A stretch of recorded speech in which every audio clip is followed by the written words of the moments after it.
y análisis económico de Colombia y el mundo.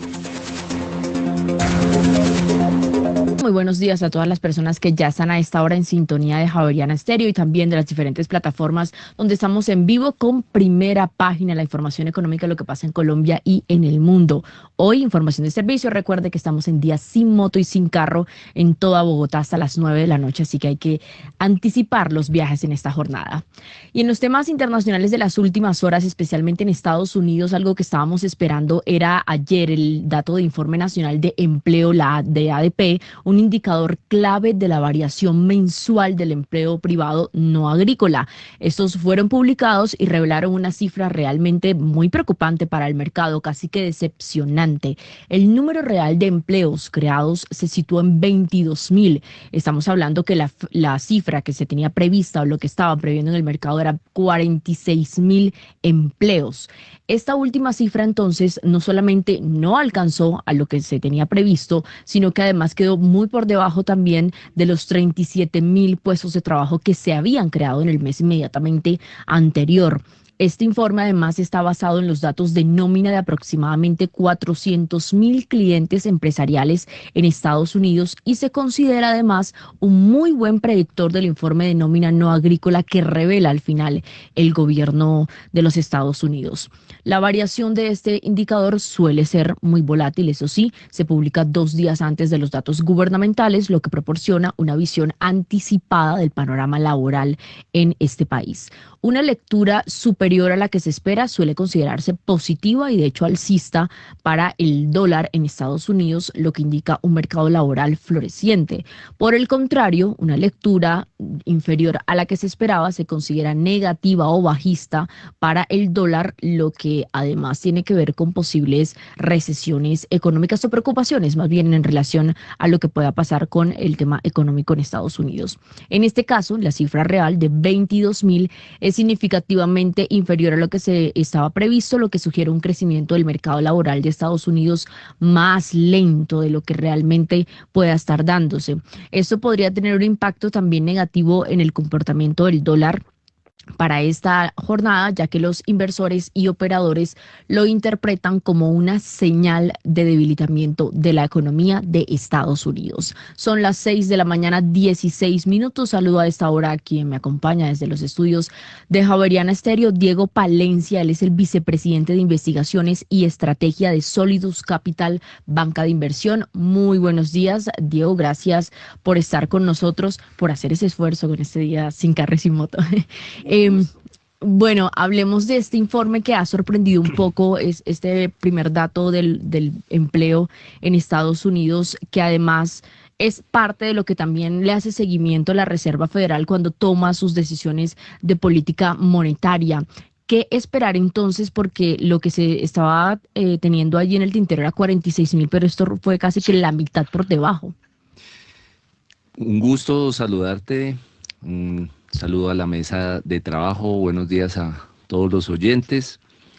Y el día de hoy es de esos días en donde la dinámica de empleo nos empieza a mostrar muchos detalles respecto a esas últimas minutas de la Reserva Federal, en donde nos advertían que la probabilidad de dejar la tasa de la Reserva Federal entre 3.5 y 3.75 la semana pasada, pues ellos ya preveían algún debilitamiento importante fruto de toda esta guerra de aranceles, esta guerra comercial, esta guerra en donde Estados Unidos está posicionando nuevamente sus bonos a 10 años en función de toda la caída que está teniendo Japón, de toda la guerra con Rusia y toda la dinámica que estamos viendo en Medio Oriente. Entonces, después de haber visto en octubre que no se publicó el dato de inflación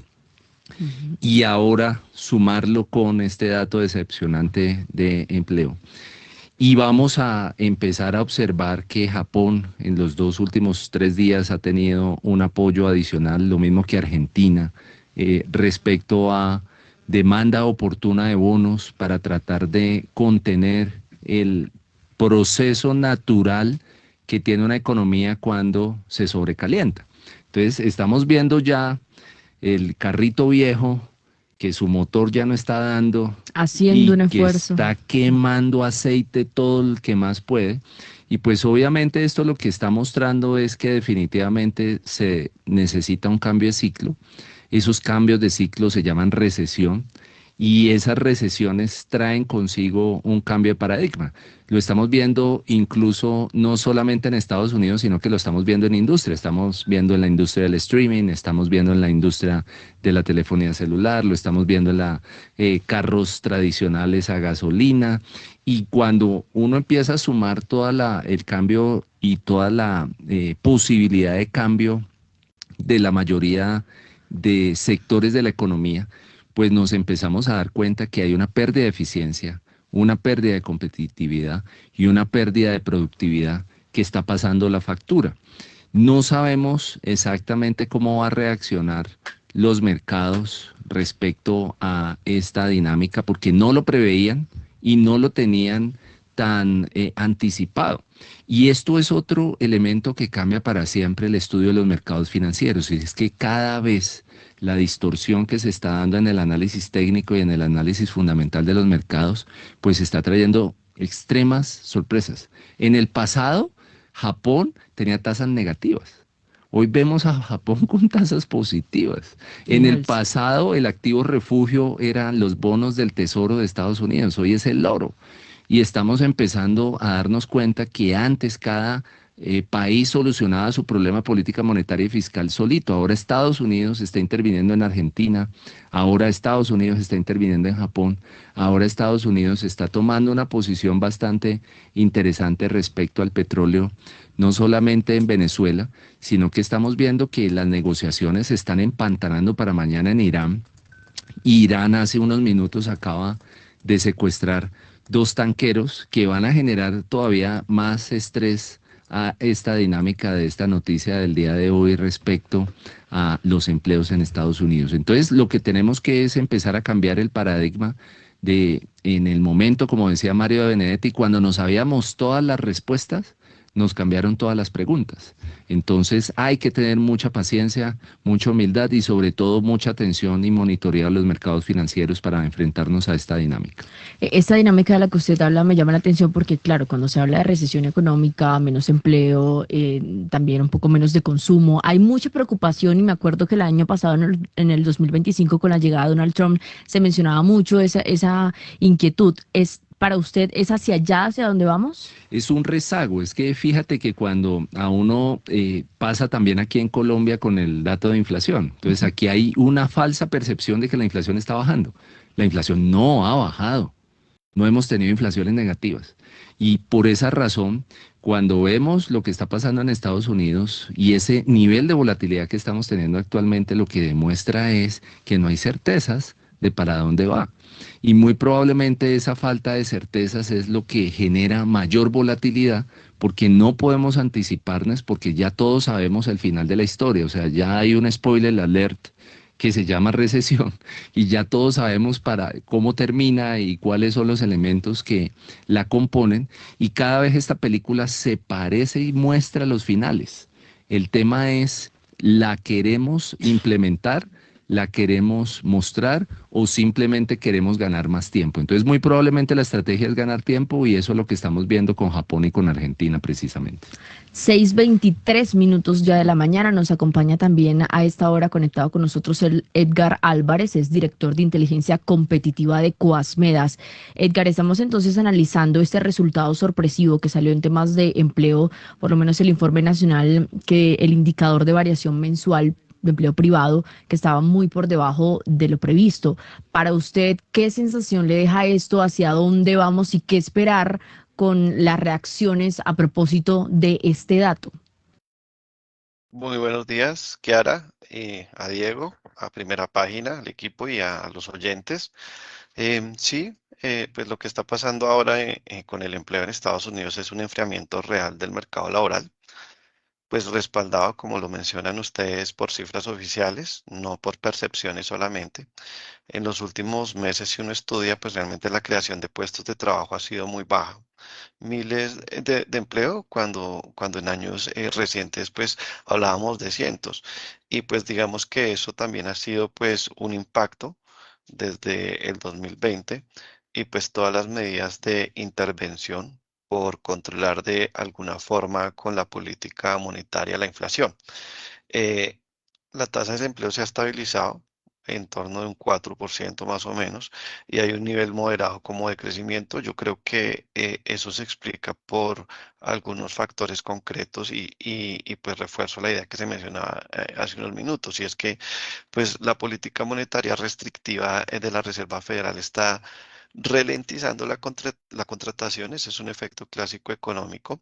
Por eso también vemos una postura de Trump un poco más hacia la fiscal expansionista y también creyendo un poco en esa credibilidad de Warren, pues que va a ser el nuevo gerente o el director líder encargado de la Reserva Federal con el optimismo, a pesar de su gran hoja de vida, con el optimismo de que las tasas de interés por lo menos se mantengan o bajen para que de alguna forma, desde el componente macroeconómico de crecimiento supere el 3% este año, y con ello, pues la productividad anclada pues a un llamamiento hacia la inversión directa.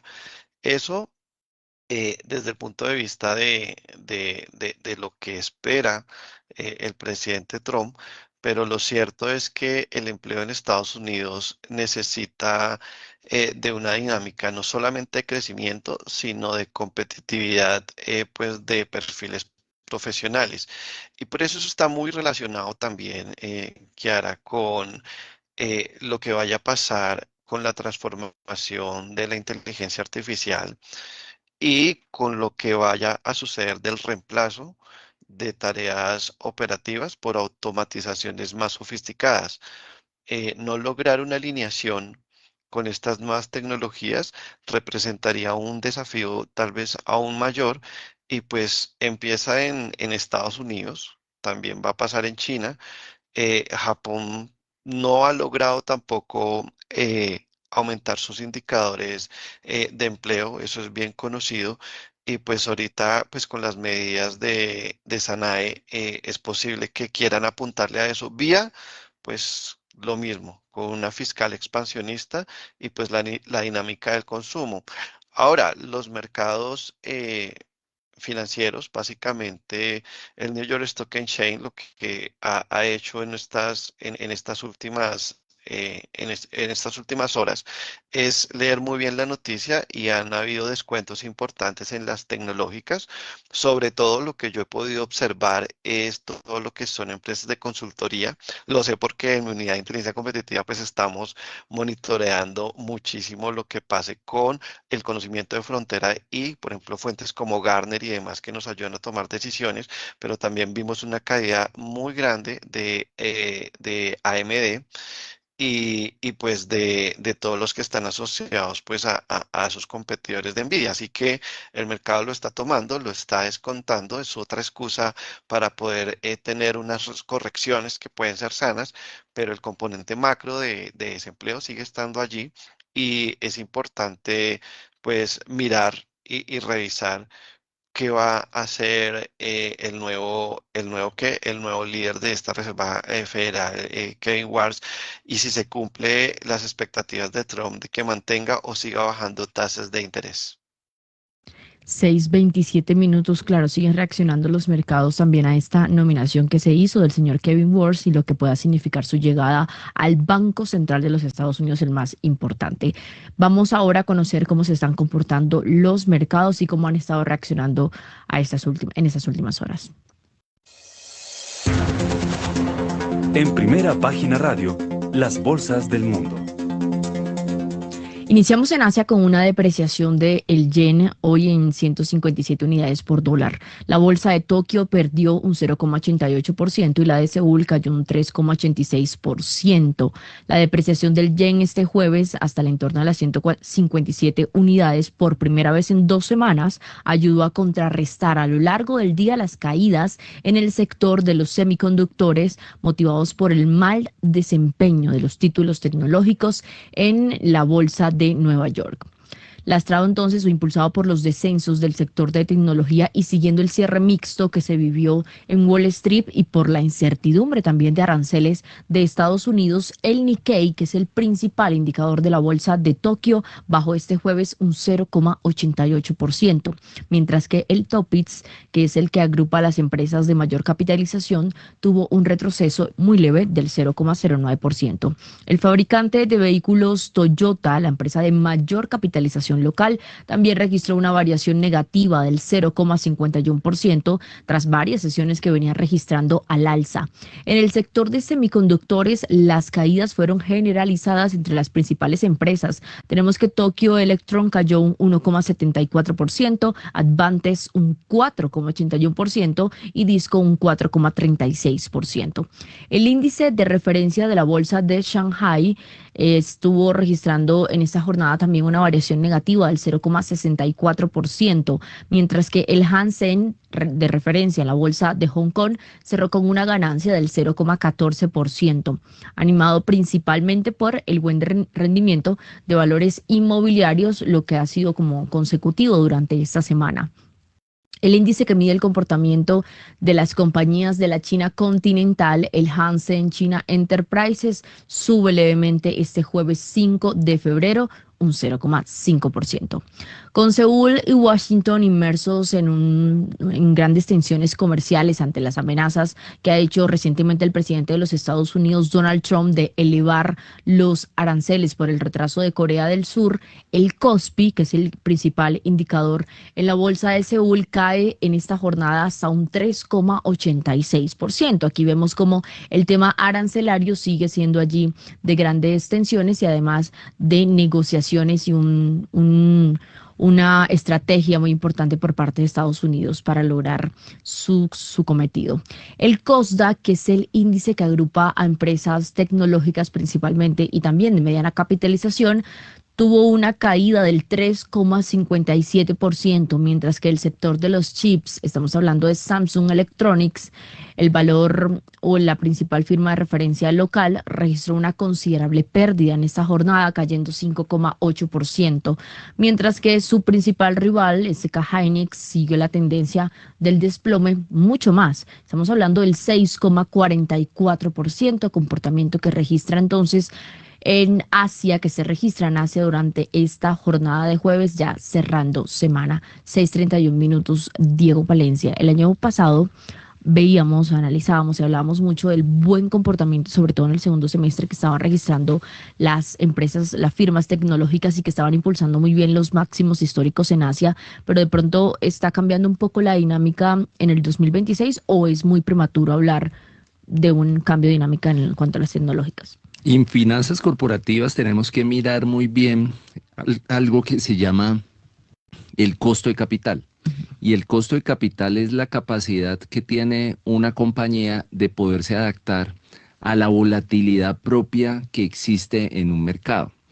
Actualmente estamos cambiando y se está dando un cambio revolucionario en eficiencia y en productividad de muchas compañías tecnológicas que están permitiendo que esa competitividad ya no sea solamente de unas pocas empresas o de unos pocos países, sino que se ha ampliado de manera generalizada.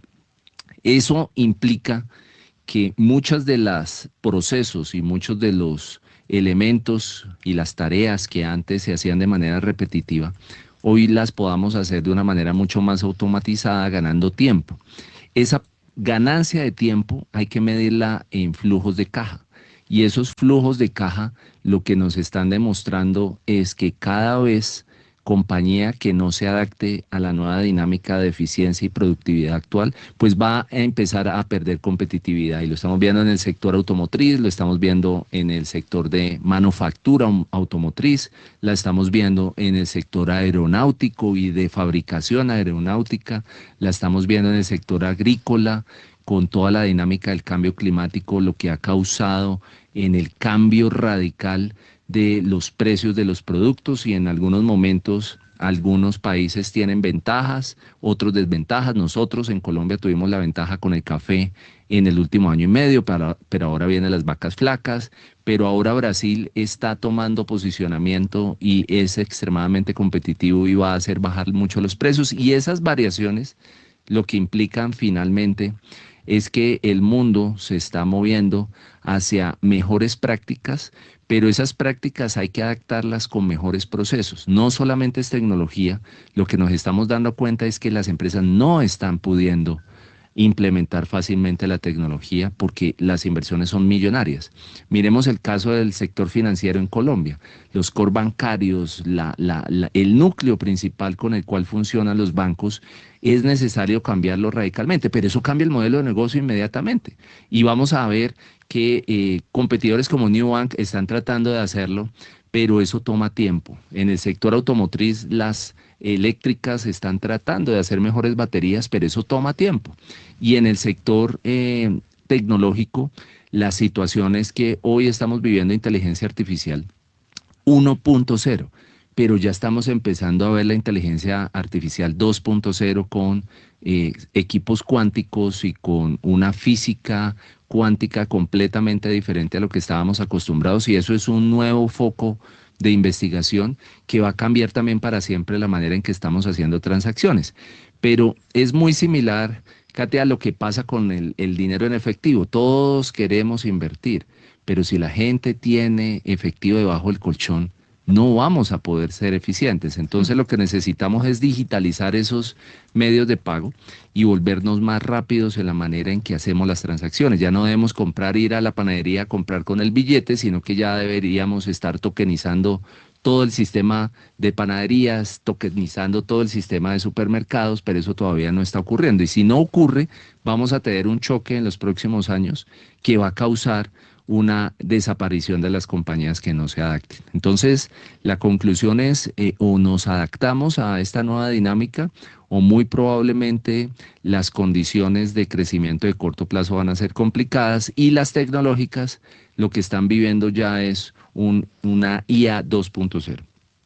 Bueno, enormes retos que hay en ese sentido en el mundo y por supuesto aquí en Colombia. 6:37 a.m. Pasemos ahora al viejo continente, a Europa, donde las bolsas están cayendo a la espera de los bancos centrales de Europa que mantengan las tasas o que tomen decisiones frente a este tema.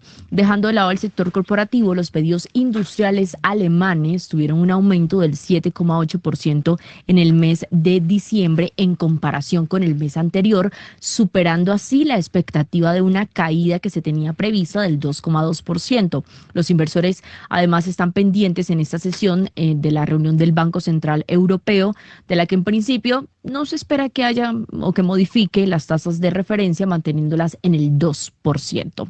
El foco entonces se concentra en esas reuniones y los mercados están arrojando en su mayoría números rojos.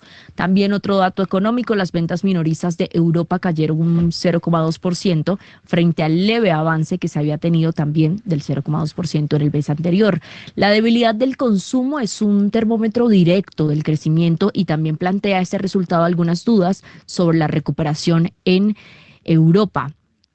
El S&P Global del PMI del Reino Unido escaló hasta un 42,2%, aunque sigue bajo el umbral de los 50, que marca contracción. El dato, eso sí, mejora respecto al anterior, que fue de 40,1%, pero la construcción británica permanece en un terreno contractivo, reflejando los desafíos de la economía post-Brexit.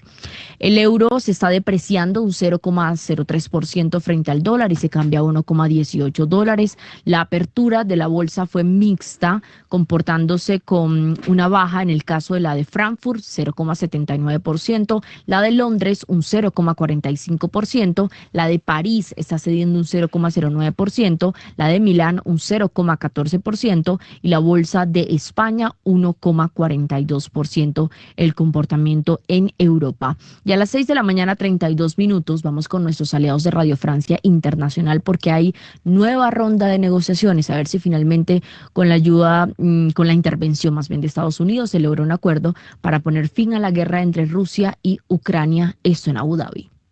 Hoy se desarrolla en Abu Dhabi la segunda jornada de negociaciones entre Rusia, Estados Unidos y Ucrania para tratar de encontrar un terreno de entendimiento que pueda poner fin al conflicto. Recordemos que el principal escollo de las negociaciones es la cesión del territorio del este de Ucrania que exige Rusia. Escuchemos al presidente Volodymyr Zelensky. Rusia quiere que abandonemos todo el Donbass, porque desde el inicio de la guerra no han tenido victorias. Ellos no cuentan sus pérdidas. No cuentan la cantidad de muertos. Nosotros sí. Conquistar el este de Ucrania les costará 800.000 muertos más. Seamos honestos, tener un conflicto congelado con una línea de frente inmóvil es ya de por sí una concesión inmensa para nosotros. Si contemplan una zona desmilitarizada, se necesitará que interponga una fuerza internacional. Por otra parte, también están confirmadas las negociaciones entre Irán y Estados Unidos. Ambos gobiernos ya han declarado que se sentarán a la mesa este viernes en Omán. Los temas clave serán el programa nuclear iraní, la crisis política y la violación de derechos humanos durante las protestas contra el régimen del Ayatolá que han dejado miles de muertos. 6 de la mañana, 39 minutos. Ahí estábamos escuchando entonces detalles de esta nueva ronda de negociaciones. Buenos días, don Héctor. Venga, preguntas porque veo a esta gente muy inquieta. Don Edgar Lionel Álvarez. Lionel. ¿Está por ahí? Venga. Sí, ahí está. Oiga, venga. Hola, sí señor, claro, aquí. Presente, firmes. Edgar, ¿usted se ha preguntado qué estaban pensando sus papás el día que le pusieron Lionel o eso es del abuelo, de una telenovela? ¿Cómo funciona eso? ¿Cómo funciona? Bueno, pero es que siempre me saca todo aquí en público, pero bueno, vea. Es que mi papá era músico y él conocía pues muchos músicos de diferentes lados. Entonces él le dio la vaina de ponerme el segundo nombre de un amigo que tenía ese nombre y ya pues ahí esa es la historia corta del nombre, no más. Listo, no, es que estábamos muy preocupados. O sea, estas preguntas de fondo de este programa a esta hora. No, muy interesantes, muy importantes, trascendentales. ¿Qué es lo que está diciendo? Que no le oí. Prenda eso, vuelva a hablar. Sí, que no, que esas noticias son muy relevantes para la economía. Exactamente. Entonces, hable de lo relevante para la economía. Don Edgar, cuente. Europa que bueno. Todo el mundo preocupado por la inflación y allá están nadando en felicidad por la inflación en todos los lados. ¿Sale bien o me equivoco?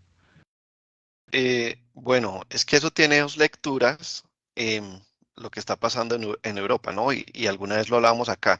Tener una inflación baja es importante porque mejora la pérdida adquisitiva de las personas. Entre mayor haya inflación, pues digamos que el precio real de los bolsillos pues se aleja de los precios inflados del consumo y pues no se puede consumir.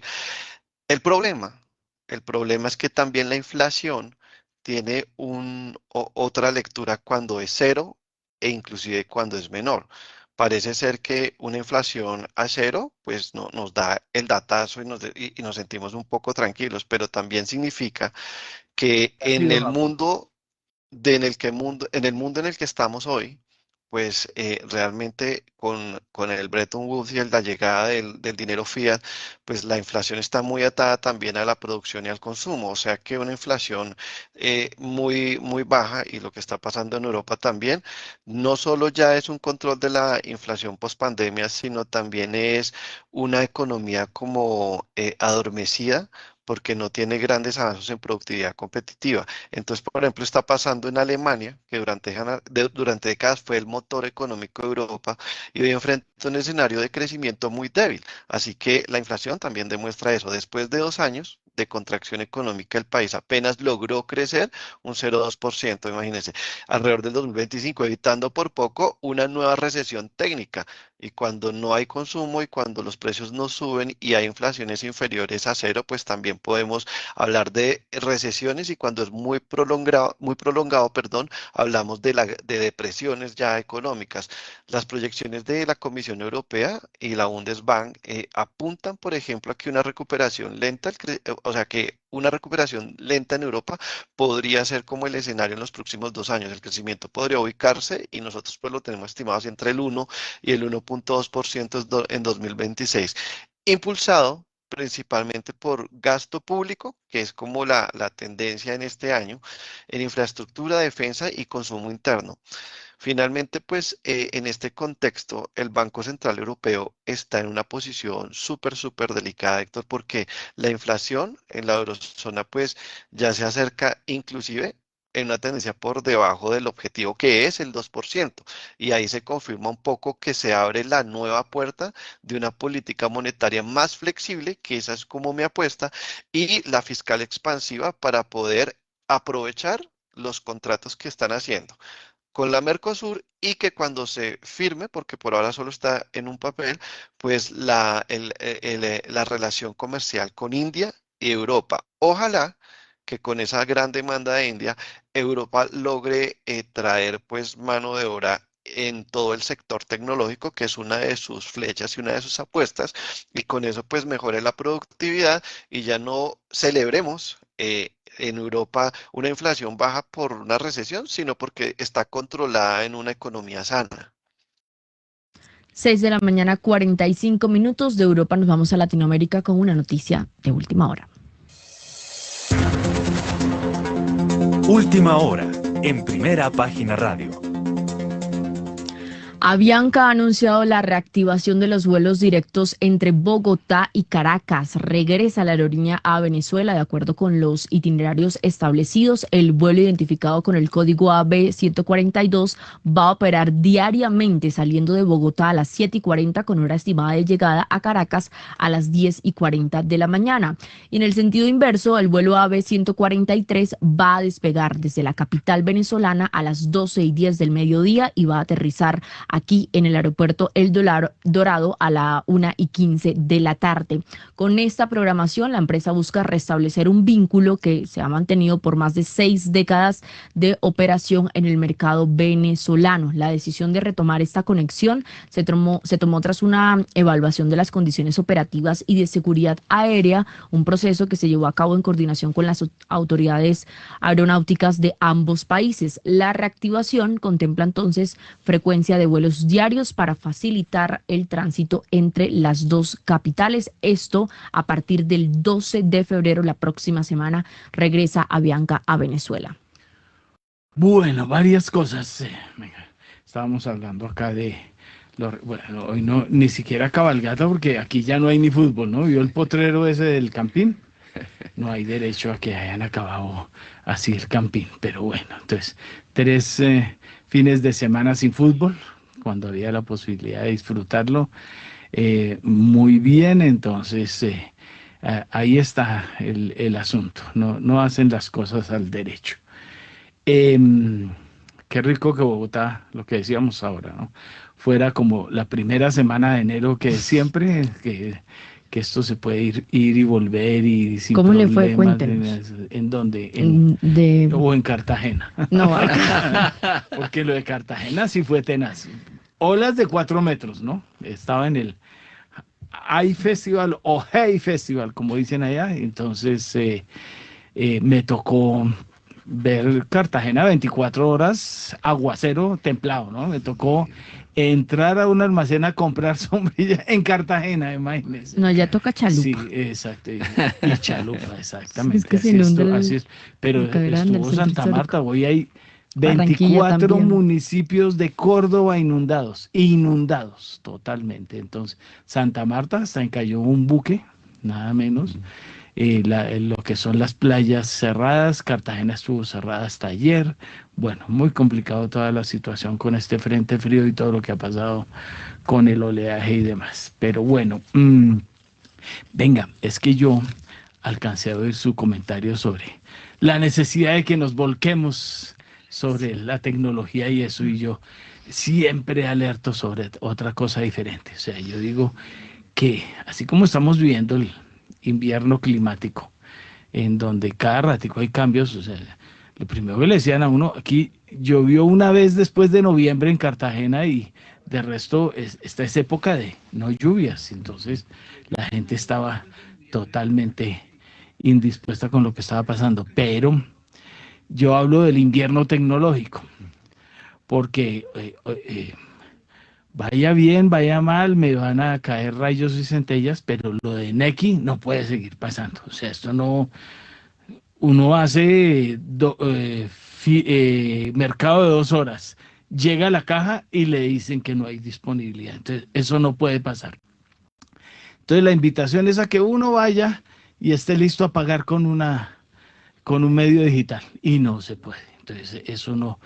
Y ha habido momentos en que BBVA y Davivienda también se han caído. Eso no vengamos, y Davivienda también está aprovechando, se ha oído la publicidad de que nosotros sí no nos caemos, ¿no? Entonces eso en todo su derecho. Pero yo, en el fondo, estoy hablando de un invierno tecnológico, y es porque todo muy rico, ¿no? Pues que pasó lo totalmente contrario durante la pandemia, y es que ahí se dispararon todos los medios, porque la gente ni salía, trataba de no tocar, entonces fue el boom y el llamado a la necesidad de que se pudiera hacer a través de plataformas en línea las compras, las salidas, los domicilios, todo eso fue un boom, pero yo estoy hablando de un invierno tecnológico, y es que no hay plan B. O sea, cuando estemos 15 días sin WhatsApp o sin cualquier medio de comunicación moderno, ¿qué vamos a hacer?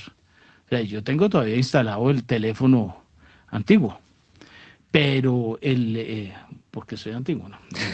Mira, Pero ¿cómo es el teléfono antiguo? De los en la de... línea. Ah, En claro. la línea, o sea, la línea de cobre la tengo todavía. De hecho, hoy hay una noticia de ETV, que ETV ha tratado de ir desmontando eso, y uno de sus grandes activos es tener todavía esas líneas de cobre, que todavía Bogotá está sembrado de eso. Ese plan B donde se pudiera tener sería la locura, imagínense. ¿Se acuerda cuando le sonaba a uno a través de esa línea que se iba a conectar a internet hace 20 y pico, casi 30 años? Pues bueno, volver a eso, porque ese plan B de pronto se tiene que tener.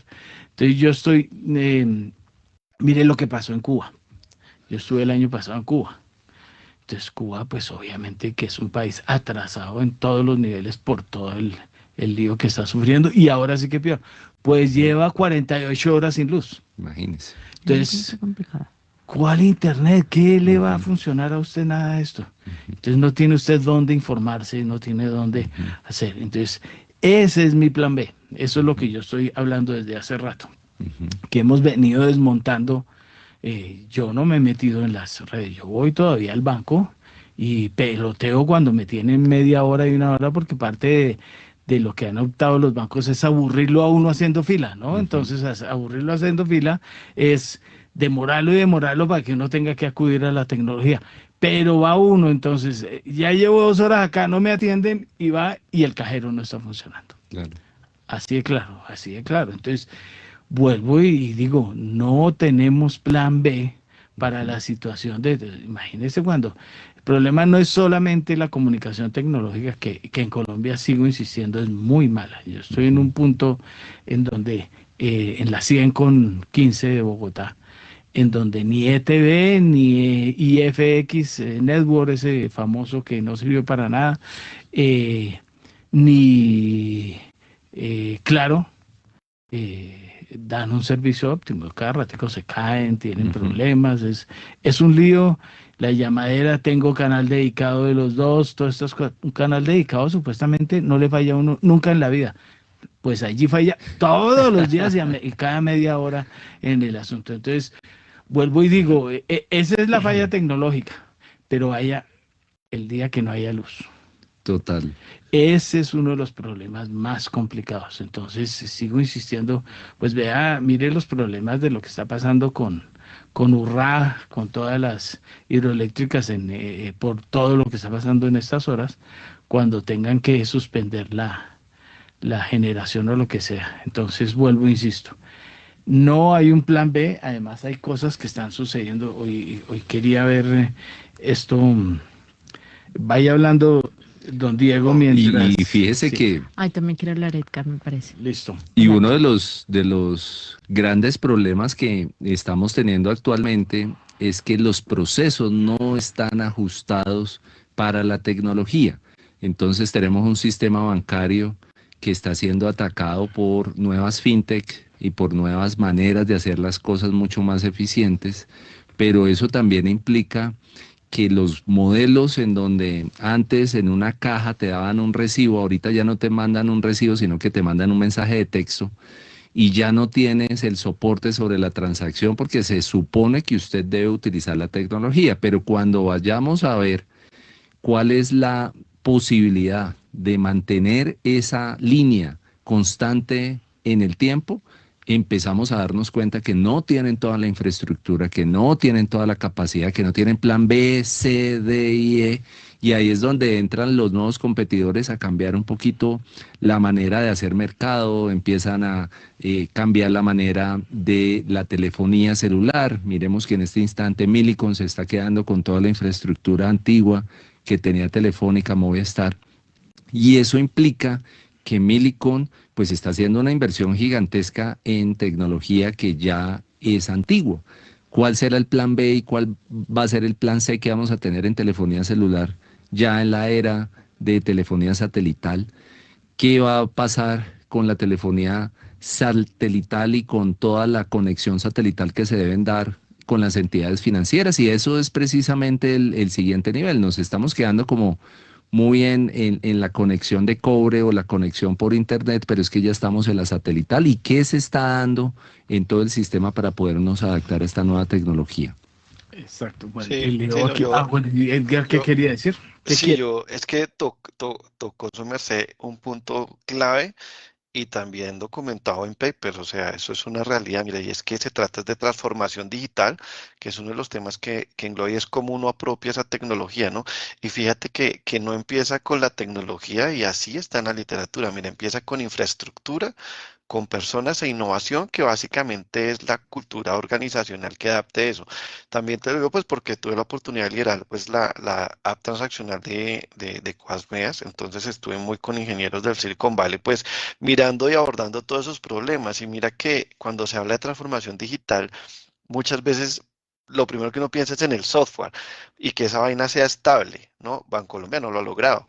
Inteligencia artificial y plataformas tecnológicas, pero mira que el principal desafío son las condiciones que permitan que la tecnología funcione. Y entonces cuando uno hace, por ejemplo, un análisis competitivo y ve países que lo están logrando, como Singapur, por ejemplo, también está una parte de Europa, por ejemplo, Suiza también está muy duro con el tema, lo han logrado es porque las condiciones de infraestructura les permite tener unos pagos inmediatos y unas pasarelas y técnicas, digamos que de desmonetización o pérdida del efectivo o reemplazo por la tecnología, pero porque ellos pensaron, digamos que son países preparados para eso, digamos que su geografía lo permitía. Entonces, el primer problema que mencionas es el más importante ahorita y se nombra en congresos y es la infraestructura digital. Mira, sin conectividad estable a Internet, centros de datos, energía confiable y redes de telecomunicaciones, la transformación digital simplemente no va a ocurrir. Es como tener un carro, o sea, sin carreteras, básicamente, ¿no? La tecnología existe, pero no puede moverse. O sea, el segundo desafío también, como te decía, es el capital humano, y es que uno sí se da cuenta, Héctor y todos, que la digitalización requiere pues talento con habilidades tecnológicas, y hoy en día todos los profesionales, si no estamos inclinados a hacer full stack para resolver el problema desde la experiencia del usuario, porque uno como usuario no ve todo lo que está detrás, pero si tiene una percepción y si finalmente uno es el que compra el servicio, pues eso tiene que tener una capacidad de adaptación. Entonces muchas empresas compran tecnología, hacen grandes inversiones, como los bancos que mencionan, y pues a veces los problemas se resuelven es pensando como en procesos que involucren innovación. Y pues por último la brecha de inversión, que pues es transformarse digitalmente, implica costos pues muy importantes, y te lo digo, a nosotros nos toca luchar muchísimo con inteligencia e innovación, pero pues hay grandes bancos que tienen grandes inversiones, tienen un core de negocio que no soluciona problemas y quieren meter todo en una aplicación. Y eso, de esa forma, esas grandes inversiones son importantes, pero sin esos rieles de infraestructura, la transformación no va a suceder. Así que ese punto que tocas es el más importante ahorita de la transformación digital. Don Edgar, bueno, venga a ver, 6:50, 2 minutos, venga, 2 minutos antes, ya que vamos a ir con lo otro para que preparemos todo, pero quiero leer esta noticia. Venga, miren esto, que esto es parte de lo que está pasando y que la gente cree que va a solucionar con la famosa inteligencia artificial. New York Times, un día trágico para el periodismo, y esto sucedió ayer. El Washington Post comienza un recorte masivo. ¿Sí vio cuántos? 300 y pico, ¿no? 30% de su plantilla sale, que son 600 periodistas. Eso es una locura, eso es una magnitud.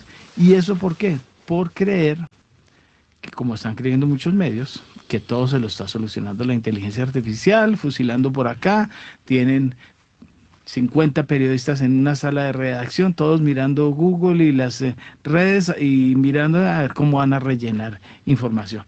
Y entonces ya el periodista está pasando a segundo plano.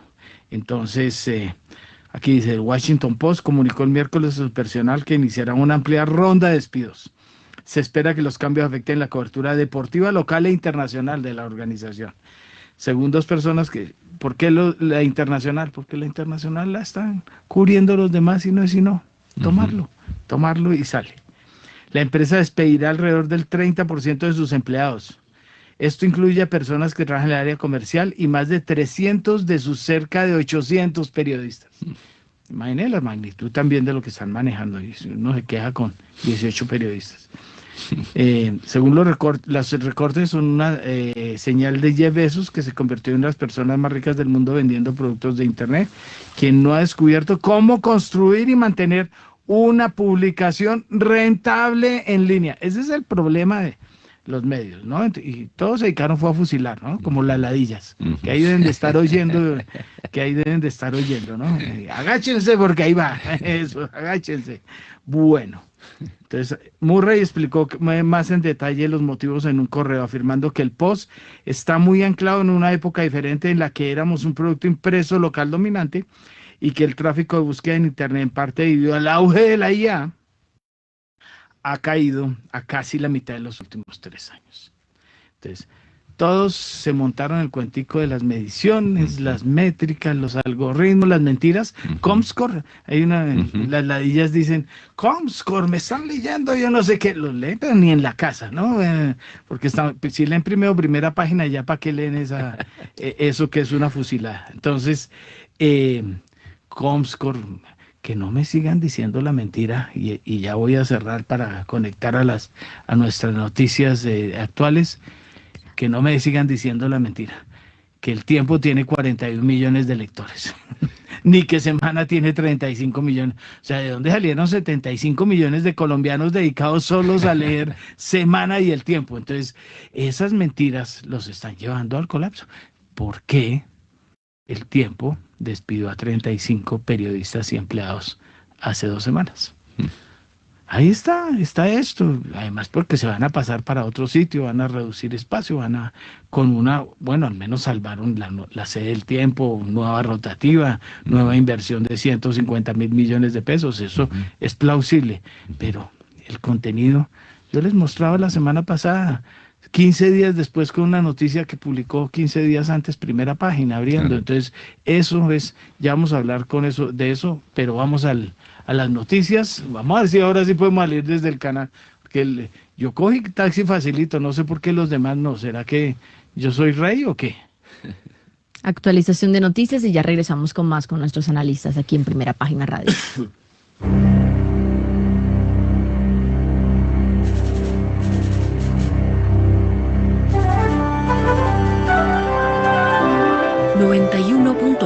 Javeriana Estéreo, Bogotá. JKZ. Sin fronteras.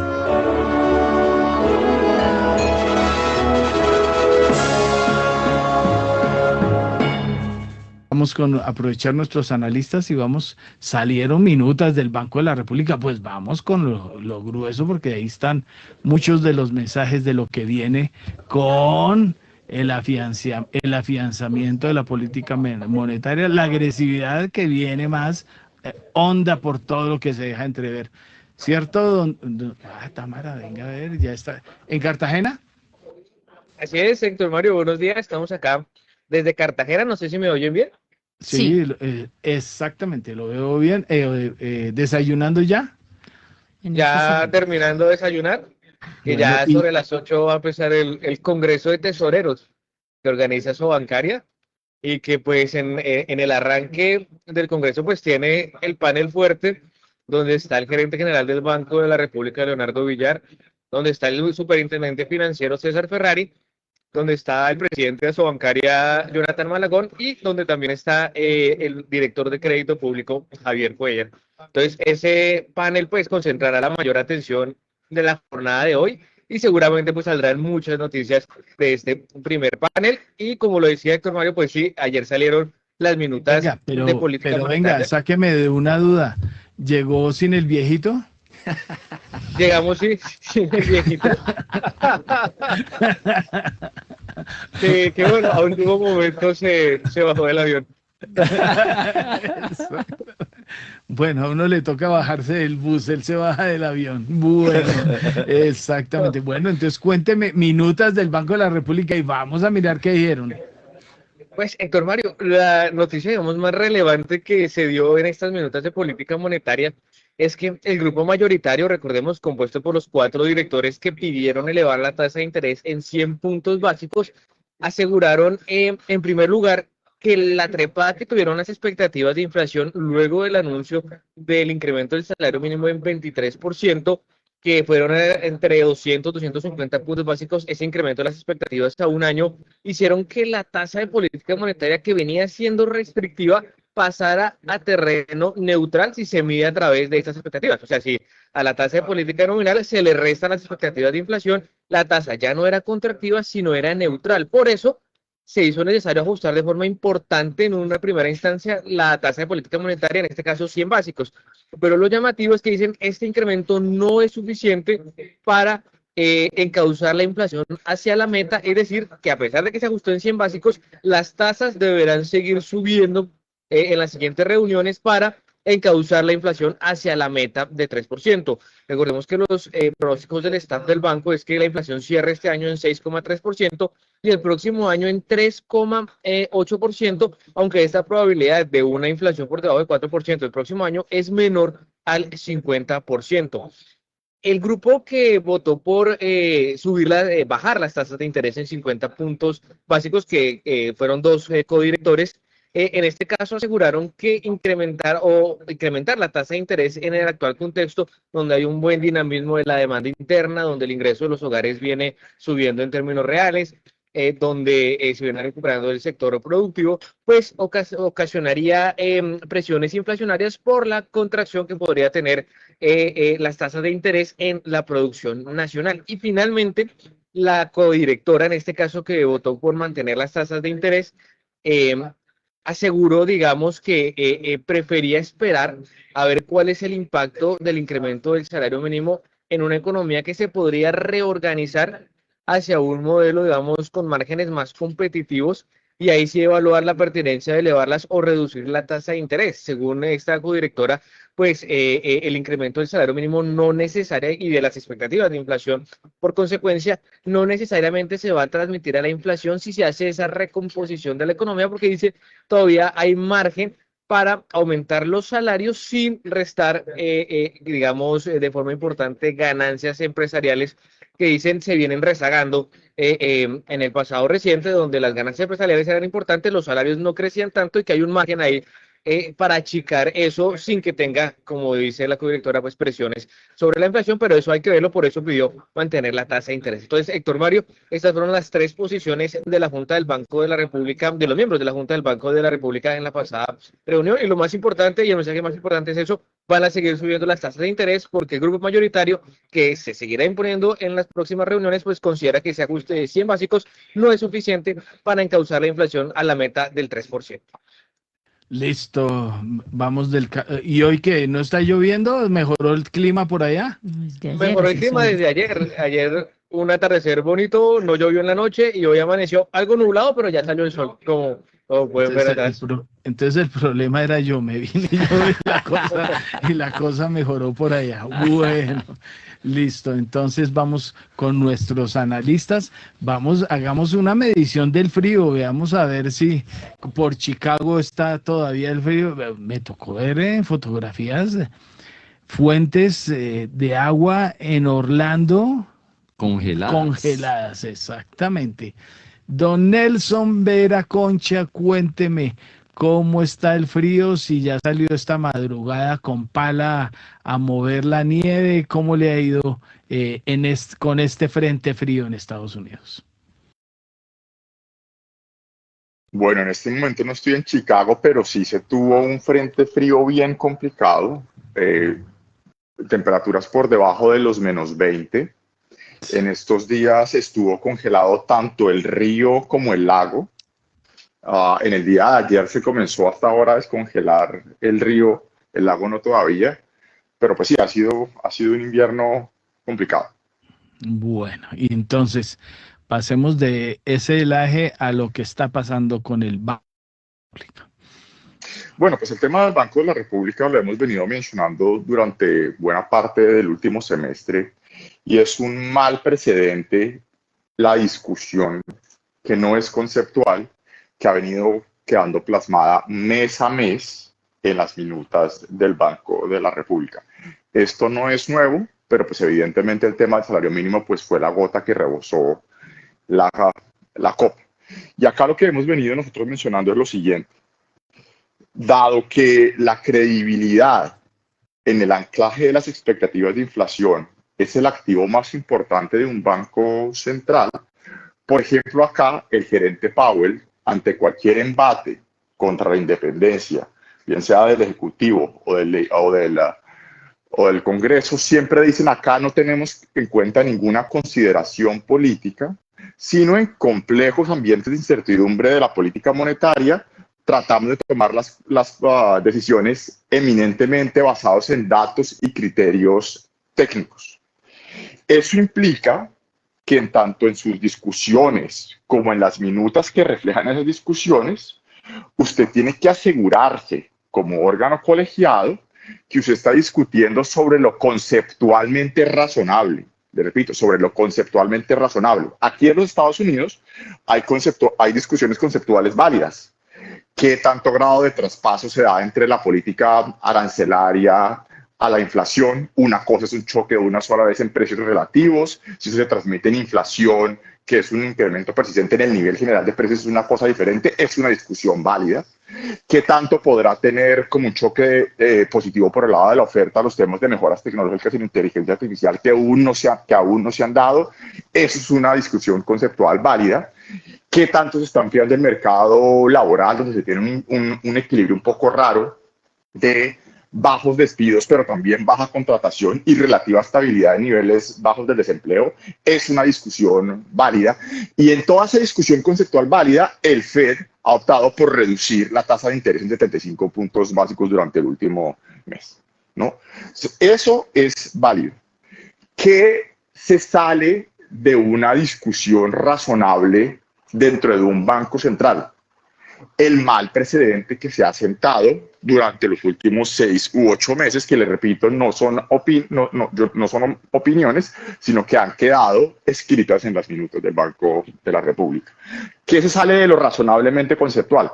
Uno, codirectores, que no es el ministro de Hacienda, que estaban poniendo en duda desde el interior del Banco de la República el cumplimiento de la meta de inflación, cuando va a completar 6 años, con 2026, de incumplimientos en esa meta de inflación. Eso se sale de lo conceptualmente razonable. ¿Qué se sale de lo conceptualmente razonable?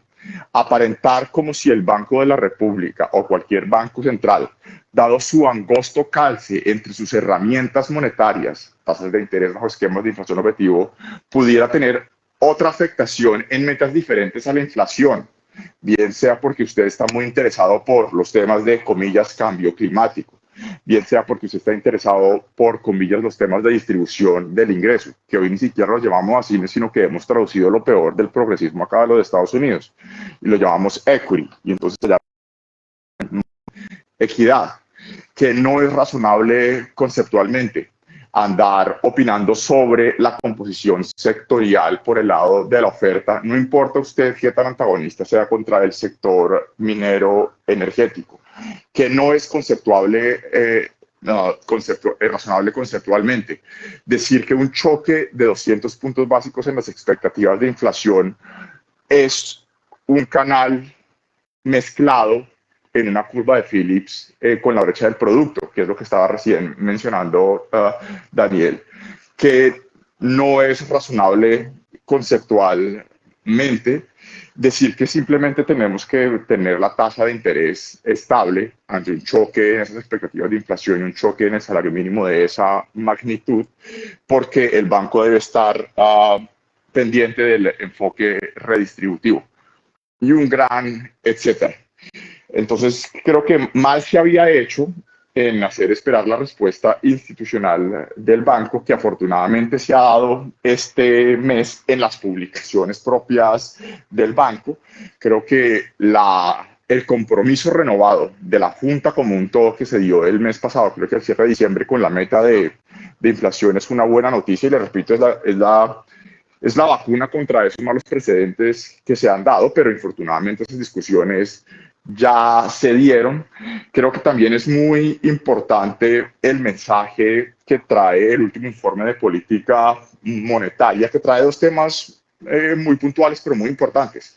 El primero, el resumen de un nuevo borrador de economía, que es la actualización de uno de los modelos neokeynesianos que usa el banco para entender mejor la economía colombiana. Los economistas no usamos nuestros modelos para pronosticar ni nada por el estilo, porque como decimos los macroeconomistas, pues hay muchas cosas en juego en cada momento de la economía. Como decimos, todo es endógeno. Entonces, esas críticas que es que no pasó esto, porque no pasó lo otro, que como el salario mínimo se incrementó mucho en los últimos años y la inflación venía bajando, pues fue por muchas otras cosas, principalmente por la postura contractiva del Banco de la República. Pero diciendo, en ese modelo neokeynesiano se metieron bloques particulares que explican los choques de excesos de incrementos de salario mínimo por encima de la regla universal, inflación más productividad en inflación y un gran etcétera, haciéndole un poco la respuesta a argumentos, a argumentos sin fundamento, que decían, comillas, la literatura muestra que los choques de salario mínimo no tienen consecuencias inflacionarias. Pues eso a todas luces es incorrecto y no es ajustado al consenso que pensamos la mayoría de economistas. Entonces, ese es el primer la primera respuesta institucional creo que es adecuada, y la segunda, pues también un recuadro que tiene ese informe de política monetaria mostrando cuáles son las consecuencias ya propiamente en el mercado laboral y en buena parte de los agregados macroeconómicos de un incremento en el salario mínimo, pues se tiene redistribución al interior del mercado laboral entre población ocupada formal e informal, y a la mayor informalidad pues usted termina teniendo menores crecimientos potenciales en el mediano plazo. Conclusión de todo esto. Primero, es un mal precedente que se ha venido sentando en las minutas y en la discusión, donde pues la discusión está allí y sí lo pone a uno a dudar de la validez conceptual que están quedando en esas reuniones, y siempre es el signo de interrogación de ¿hay temas políticos allí? Que simplemente estemos haciendo la pregunta es ya lo suficientemente grave. Yo no estoy tan tranquilo como el grueso del mercado, porque tenemos la mayoría más estrecha de todas, 4-3, y tanto aquí en los Estados Unidos como allá en Colombia, las renuncias inesperadas de codirectores son eventualmente frecuentes, ¿no? Eso pasó acá, incluso con la codirectora colombiana, Kruger, que la entró a reemplazar el codirector Mirán. Entonces yo no estoy tan tranquilo en eso. Creo que la respuesta institucional, tanto de compromiso con la meta de mediano plazo, es la adecuada. Creo que la respuesta institucional, tanto de las declaraciones del doctor Villar en la última junta, como estos dos recuadros que le digo en el informe de política monetaria, son la adecuada. Y pues podemos discutirlo en mayor detalle en las próximas intervenciones, pero creo que es un tema que nos venía sorprendiendo en las últimas discusiones macro.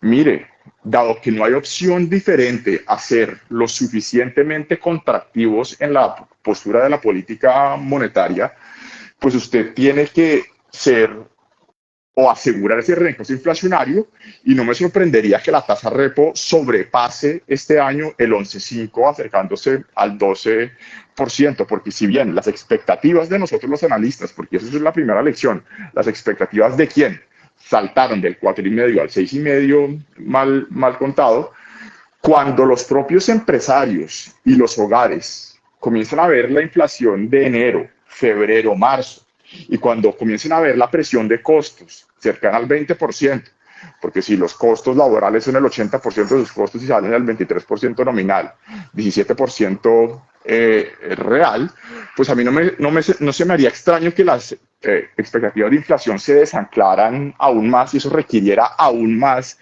incrementos en la tasa repo. Entonces la conclusión, nuevamente, para no quitarle más tiempo a los demás analistas, es: en el margen, bien, la respuesta institucional, bien, se demoró, pero yo no estoy tan tranquilo, porque creo que el Banco de la República tiene un grave desafío, tanto en la parte cíclica de una brecha del producto que se revisó hacia partes positivas, y en la parte de preocupaciones por potencial dominancia fiscal, que a mí me siguen preocupando, y la vacuna es dolorosa. Gracias, don Nelson. 7:31. Venga, terminó la situación del Washington Post. Dice: la sección de deportes del Post cerrará. Imagínense. Aunque algunos de sus reporteros se quedarán y pasarán al área de reportajes para cubrir la cultura del deporte. Carajo. La sección metropolitana será más pequeña y la sección de libros cerrará, al igual que los podcasts diarios de noticias Post Report. Que hay gente que dice que no, que hay que hacer podcast y que yo no sé qué. Bueno, Murray le dijo al personal que aunque la cobertura internacional también sería menor, aún conservará periodistas. Cuando se enteró la magnitud de los recortes, Peter Finn, el editor de la sección internacional, pidió también ser despedido. Eso poquita gente lo hace, ¿no? Écheme a mí, pues si ya que me va a echar a mis colaboradores, pues écheme a mí, ¿no? Porque lo querían poner a hacer otras cosas en el asunto. Péguelo. Hay ejemplos aquí que mejor no comento de lo que pasó en Caracol, ¿no? Ahí no dijo, me voy, sino, bueno, yo me acomodo. Entonces, y besos, bueno, entonces, y hoy, aquí está, este acaba de salir calientico del horno, es de Atlantic. The Atlantic es una de las mejores revistas de los últimos tiempos, muy buena en lo político, muy bien escrita, artículos de profundidad, y acaba de publicar una cosa que se llama El asesinato del Washington Post. Los despidos de hoy son el último intento de destruir lo que hace especial al periódico. Eso lo escribe Ashley Parker y dice: Jeff Bezos, el multimillonario dueño del Washington Post, y Bill Lewis, el editor que nombró a finales de 2023, están dando el último paso en su plan por destruir todo lo que hace especial al periódico. El Post ha sobrevivido a 150 años evolucionando de un periódico familiar local a una institución nacional indispensable y un pilar del sistema democrático. Pero si Bezos y Lewis continúan por el mismo camino, es posible que no sobreviva mucho más. Han recortado repetidamente la redacción, eliminando su revista dominical, reduciendo la plantilla de varios cientos de personas y reduciendo casi a la mitad la sección de Metro, sin reconocer las malas decisiones empresariales que llevaron a esta situación y ofrecer una visión clara del futuro. Esta mañana el director y tal informaron al personal que la redacción será reducida, que se acaba el departamento de deportes, la sección de libros, la finalización del podcast insignia y la drástica reducción de departamento internacional y metropolitano. En esto hay una cosa que hay que reconocer. Yo, en algún momento, en un periódico tomado por uno de los magnates colombianos, pues no hubo papel higiénico, ¿sí? Eso sucedió hace varios añitos. Y los periodistas quedaron que como así que uno de los mayores magnates de Colombia y una de sus empresas no tenía papel higiénico, y la respuesta fue: si el periódico no produce los recursos necesarios para sobrevivir, pues no va a haber papel higiénico. Así de claro, así de claro. Y eso suele suceder con que, y aquí está pasando, que hay muchas cosas que se están volviendo moda, ¿no? El podcast, usted lo puede, pero si el podcast no le está generando ingresos, ¿por qué lo mantiene? ¿Sí me entiende? Entonces lo cerraron. Entonces lo que están es cerrando muchas de las cosas que están sucediendo. Y aquí la mejor lectura que uno hace de las decisiones que tomó el Washington Post es que acaba con los colaboradores internacionales, porque eso se lo está surtiendo otro, ¿sí? Entonces ese es uno de los problemas, y mucho más barato. Claro. Usted contrata una agencia de noticias y le sale por lo que le vale uno de esos periodistas, claro, que pueden ser 30, 60, 90 periodistas. Bueno, dice: la finalización de su podcast insignia y la drástica reducción del departamento internacional y metropolitano, además de realizar recortes de personal drásticos en todos los equipos. La dirección del puesto, que ni siquiera se atrevió a dirigirse a su personal en persona, dejó a todos esperando un correo electrónico para informarles si tenían trabajo o no. Eso pasó en Caracol con la W y lo que sucedió recientemente. Pues que son decisiones que hay que respetar, pues porque cada cual maneja su... O sea, es muy, muy rico manejar el negocio de otros, ¿no? Claro. Entonces es muy criticar y decir que los negocios, que por qué echaron y que... Pero vaya y mire cómo estaba la situación. O sea, porque la gran mentira que han dado muchos de los medios es que las cosas andan muy bien. El mejor ejemplo lo revelamos ayer.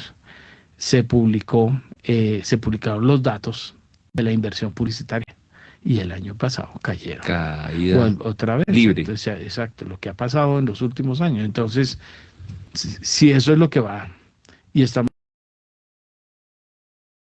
No hay encuestas, entonces, que era con lo que se sostenían muchos de los medios, entonces cosas como estas están lastrando todo lo que viene. Entonces, si el negocio no da, pues ahí está. Entonces era para redondear eso, porque como hay muchos que se rasgan las vestiduras con lo que está pasando aquí, no estoy justificando, pero lo que esto demuestra es una dura realidad. No solo los medios grandes, porque las noticias de los grandes las sacan, no sacan que la silla vacía despidió el 40% de su personal, ¿no? Por ejemplo, o que los demás dijeron que tuvieron que cerrar secciones y programas y proyectos porque la USAID, que los controlaban. Yo no entiendo cómo los medios independientes colombianos tenían de jefe de redacción a Donald Trump. ¿Sí me entienden? A USAID. Claro. O a George Soros. Claro. Sí, entonces uno de los mayores especuladores del mundo es el dueño de estos medios. así ya vacía, las dos orillas, todo eso, y todos dicen, somos independientes, ¿no? Entonces, todos han tenido que recortar drásticamente y el año pasado fue dramático para todos esos medios, uno de los mejores años de primera página, ¿no? Entonces, eso es bien llamativo, pero bueno, no es criticar ni sacar el pecho por los demás, sino que ojalá la cosa funcionara para todos, porque además todas estas niñas con tacones, con cámara adelante, minifalda y otra cosa, nos están volviendo añicos con lo que está sucediendo con los famosos influencers que yo siempre he puesto en remojo. Detesto las figuras de lo que está pasando frente a los medios de comunicación, pero alentado por los medios. Claro. O sea, esto que hace Profesionalismo para abajo. Exactamente, no más, o sea, como echan 300 periodistas. Terrible. O sea, de 600 echados, 300 son periodistas. O sea, Y resulta que el ChatGPT no se gana premio Nobel. Nada, y sale gratis. Y Imagínese. sale gratis, entonces es el pequeño. Bueno, señores, su comentario sobre las minutas. Con tristeza uno puede ver el sesgo ideológico de los dos codirectores que estaban buscando bajar 50 básicos basados en argumentos muy probablemente de manuales comunistas, y muy complicado la visión de la persona el codirector que estaba buscando dejar las tasas estables, desconociendo las cifras y el golpe del salario mínimo.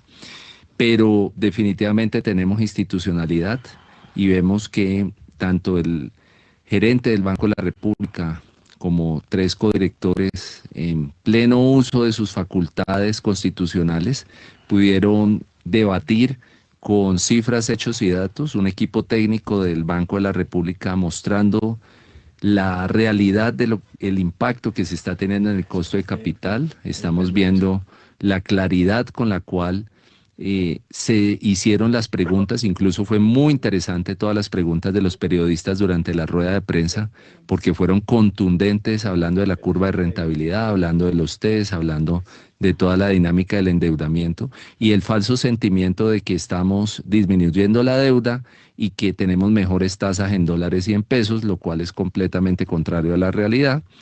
Y nos falta una parte de la película para entender por qué razón las condiciones con las cuales se está moviendo el canal de tasa de cambio siguen completamente distorsionadas respecto a haber subido los 100 puntos básicos el viernes. Entonces continuamos con la misma dinámica de emisiones, llegando ya a tasas del 13% en pesos, y ya muy probablemente vamos a alcanzar a Argentina en emisión de bonos, y estamos entrando en un mercado frontera que es bastante complicado para la realidad del mercado. Entonces, muy positivo la visión del gerente del Banco de la República y 3 codirectores, y muy grave la situación que está pasando con los otros 3 codirectores que están viendo Alicia en el País de las Maravillas.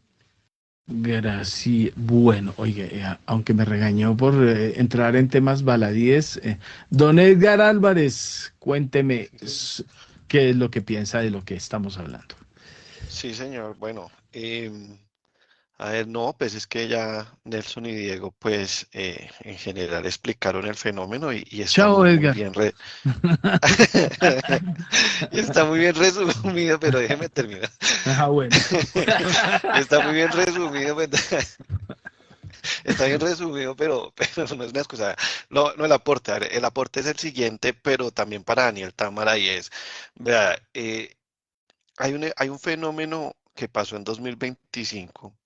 Las tasas tenían que haber subido, sí. Tienen que subir, sí. Independencia del Banco de la República, sí. Pero fíjese que en noviembre hubo una anomalía, y es que las tasas de interés debieron haber subido del 9.25 al 9.50. Y esa tarea no se hizo. Y como no se hizo, pues entonces tenemos un problema todavía, la inflación. O sea, no había que esperar un 23, o sea, el pronunciamiento del 23% del salario, y esa tarea no se hizo. Entonces, digamos que muchos analistas, y yo los entiendo, comentaban que iba a ser un incremento de 50 básicos. Nosotros también estamos en esa postura, ¿por qué? Por la tendencia que venía y que yo la tengo por acá desde el 2022 hasta el 2025, donde empieza a hacer un efecto que no es inmediato, no sobre el precio, sino la velocidad de la masa monetaria, con el 13.25 en el 2025, en el 2023, la tasa de intervención llega al 13.25 y posteriormente comienza la desaceleración de la inflación que venía de un 13.34. Entonces, digamos que ese 50 puntos básicos era razonable y los 25 adicionales también por el error cometido en noviembre, donde las tasas debieron haber subido y eso se mantuvo. Pero, ¿por qué también considero, pero este ya es una crítica y solamente una percepción, que hay que esperar el dato de la inflación mañana? Y hay que esperarla porque pasó también algo del dumping o el efecto que pasó con los bancos, sobre todo los dos principales, Bancolombia y Vivienda, que ellos a mediados del año pasado, ellos hicieron una estrategia de competitividad y ellos empezaron a bajar tasas en vivienda que estaban altas y de una vez se fueron al 12, impulsando a todo el sector a bajar tasas de interés para no quedarse en el split de la tasa de intermediación y obligaron a subir tasas de captaciones y a la larga eso bajó barreras y aumentó el consumo de forma directa en el mercado. Y eso es una parte del efecto que vimos porque esperamos la inflación del 4.8 en 2024, después se acomodó al 5.3 y terminó en el 5.1. Entonces, digamos que ese es un fenómeno que hay que estudiarlo porque 100 básicos, yo hubiera esperado unos 75 básicos y también hay una señal en economía de mercado puro que no es de intervención y es que a pesar de que el PIB haya crecido y estemos hablando que podríamos llegar al 2.8 este año, más de la mitad había sido por gasto público y el consumo, ese es un consumo también que no conviene mucho porque debería ser por productividad. Y entonces cuando uno ve el consumo interno, aunque ha presentado mejorías, cuando la inflación queda al 5.1 esperando 5.3, no sería también que llevar 2 años enteros de que la inflación es que haya bajado, sino que no aumenta al mismo ritmo porque sigue aumentando, que ahí estoy de acuerdo con Diego al comienzo del programa, no significará también que eso ya es un desgaste en el bolsillo del consumo y el consumo se está rompiendo solo. Entonces, por eso, esos 25 adicionales lo dejo sobre el tintero en si fue un mensaje al gobierno diciendo, sí, por su culpa de ese 23 ahora nos vamos a 100 básicos. Es ahí donde yo tengo la discusión y donde creo exagerados 100 básicos y para mí eran 50 normales, 25 de corrección de una anomalía en noviembre y 100 que me parecen exagerados. De resto, pues ese es correcto el resumen. Ahora sí nos vamos. Listo, don Edgar, ya vamos a avanzar en noticias. No vuelvo a tomarle el pelo con el segundo nombre. Tranquilo. Tranquilo. Pero es que él lo pone ahí en la... O sea, no estoy violando datos. No, eso es automático, eso. Sí, claro, pero eso está... Uno es, yo nada más le pongo Héctor Rodríguez, me sale Héctor Rodríguez, ¿sí? Pero... ahí, ¿sí? Pero mis amigos y en confianza me dicen es Layo. Layo, entonces listo, bueno, entonces listo. Autorizados, perfecto. Gracias, Layo. Bueno, saludos, Layo. Bueno, entonces vamos venga, que yo quería terminar mi comentario. Ya vamos a ir con la actualización. Quería terminar con el comentario aquí porque aquí dice... Bezos describió la situación en una entrevista realizada en una conferencia organizada por The New York Times. Salvemos el Washington Post una vez y salvamos el Washington Post en una vez y vamos a salvarlo una segunda vez. Entonces la cosa está muy complicada. Muy complicada. Bueno, entonces para redondear mi editorial anterior que tiene que ver con los medios es que parte de lo que está sucediendo para mi gusto es que, por ejemplo, el grupo Prisa volvió todos sus medios un grupo de foros, ¿no? Entonces ustedes oyen Prisa, invita a Villa de Leyva, Prisa, en Barcelona, el encuentro de no sé qué, y les cobran, ¿cuántos? $1.500 a cada participante y con eso están haciendo caja porque no está entrando publicidad. Entonces todos se volvieron medios de foro. Y eso le está pasando a un mediecito por ahí también, que está, todos los días le llegan a uno boletines de invitación al foro. Creo que ayer fue uno con protección, entonces invitan, se volvieron, en vez de enviar noticias y cosas destacadas, se volvieron medios organizadores de foros, y entonces eso está pervirtiendo el origen y el final de todo. Y por eso aparecen luego en la lista de acreedores de Canacol, por ejemplo. No vio por algo, se les quedó ahí con la plática que habían contratado con Canacol, entonces tenga, ahí están los dolaretes que no les pagó Canacol. Entonces, miren la listica de los acreedores y verá quiénes son acreedores de Canacol. Los mismos que estaban diciendo que Ecopetrol iba a comprar Canacol, hicieron subir la acción. ¿Y para cuándo el libro de Canacol, estimado Héctor? No, ¿sabe qué es mejor? Este fue de indecisiones empresariales, la muerte del dueño. Acuérdese que el gran accionista, el venezolano Cisneros, fue parte central de lo que sucedió, además de la mala decisión de EPM, todo el lobo y yo no sé qué.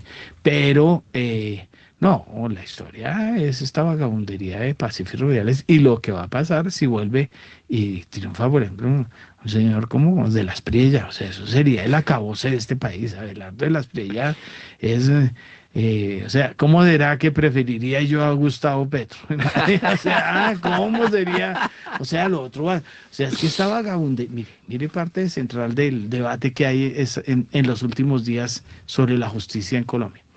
Usted ve a los policías y a todo el mundo quejándose, es que cogemos a los ladrones y los sueltan. ¿Quiénes elaboran las modificaciones del Código Penal colombiano? Esos abogaduchos, esos tinterillos que persiguen periodistas son, ¿por qué? Porque para ellos es el negocio. Claro. Ellos saben que yo te aseguro vas a quedar libre. Entonces, ya, y tome. O traspásame el avión, traspásame las obras de arte, que investiguen el caso La Serna, que ese no se ha divulgado mucho, lo que pasó con la familia La Serna y Abelardo de Las Priella. Entonces, miren todos esos poderes, un señor en jet privado, en fulles camioneta, ¿y de quién son? De los defendidos, ¿no? Entonces, bueno, miremos qué va a pasar ojalá Colombia no caiga o sea, ¿cómo será que hasta Cepeda me lo aguanta? Que Cepeda es peor que Petro, pero ¿cómo serían esos dos mejores que de Las Priella? 7 de la mañana, 50 minutos, don Héctor. Antes de conocer el reporte del mercado bursátil en Colombia, les cuento el pronóstico de primera página para el comportamiento que tendría el dólar hoy en nuestro país. Según el asesor en el área cambiaria, Mauricio Zúñiga, la estimación va de un mínimo de 3.630 pesos a un máximo de 3.695. Lo que dice Mauricio es que no hay como mayor información que pueda alterar los mercados financieros a nivel local, pero a nivel internacional está la atención centrada en las decisiones de bancos centrales sobre tasas de interés, como la de Europa, Inglaterra, México, entre otros. Por cierto, en Inglaterra el Banco Central mantuvo sus tasas de interés en 3,75, tal como estaba esperando el mercado, así que no hay mayor sorpresa. 7 de la mañana, 51 minutos.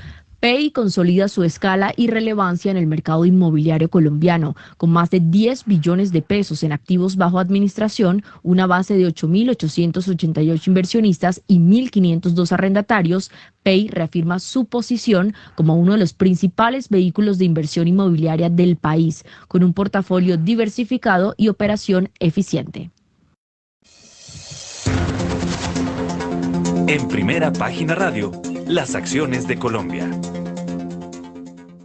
Muy buenos días, Héctor, Kiara. Les cuento que en la más reciente jornada bursátil local, el índice MSCI Colcap recortó 2,29%, 2.381,04 unidades. Montos bonitos, sí señor, montos bonitos. Ecopetrol movió con su acción, o movieron con la acción de Ecopetrol, los inversionistas 84.000 millones de pesos, preferencial CIDES 80.000 millones de pesos, CIDES 35.000 millones de pesos, preferencial Grupo Sura 14.000 millones de pesos y Grupo Energía Bogotá 12.000 millones de pesos. Al alza, Nutresa, 8,14%, se posiciona en 319.000 pesos. Popular, que es una acción que poco se mueve, repuntó 1,61%, 126 pesos. E ISA avanzó 1,60% a 30.480 pesos. En negativo, los títulos TIN, 6,59%. 14.460 en su precio, preferencial CIBES restó 4,72% a 71.480 pesos y preferencial Aval restó 3,99% a 843 pesos. Mercado global colombiano, del que Primera Página está muy pendiente también, Nubank movió 7.000 millones de pesos, Nvidia 5.000 millones de pesos y de ahí para abajo alrededor y menos de 2.000 millones de pesos, entre ellos Nike y Apple, 7:52 de la mañana. Adelante, don Edgar, con las noticias, todo el paquete que usted tiene en el mercado bursátil. ¿Qué hay por ahí? Sí, pues una de las noticias de las empresas que cotizan en bolsa es que con 215.000 millones de pesos los bancos de Occidente y Bogotá financiaron o van a financiar, están financiando la primera infraestructura carcelaria bajo el esquema de APP en Colombia. Se trata de la Cárcel Metropolitana de Medellín. Entre tanto, como lo dijimos desde el día 1 de la OPA de Coltel y Millicom, hubo una aceptación. Eso no hubo problema, fue recibida en el 10º día de la OPA de las acciones de Coltel. ¿Y qué pasó? Millicom logró el 98,75% de la meta. Quería comprar entre el 54,68% y el 68,35% de las acciones suscritas y pagadas y en circulación de la sociedad. Entre tanto, Finanzauto BIC reportó una participación de mercado medida por saldos de cartera bruta del 10,7% a septiembre de 2025 frente a un 7,5% de los últimos 5 años.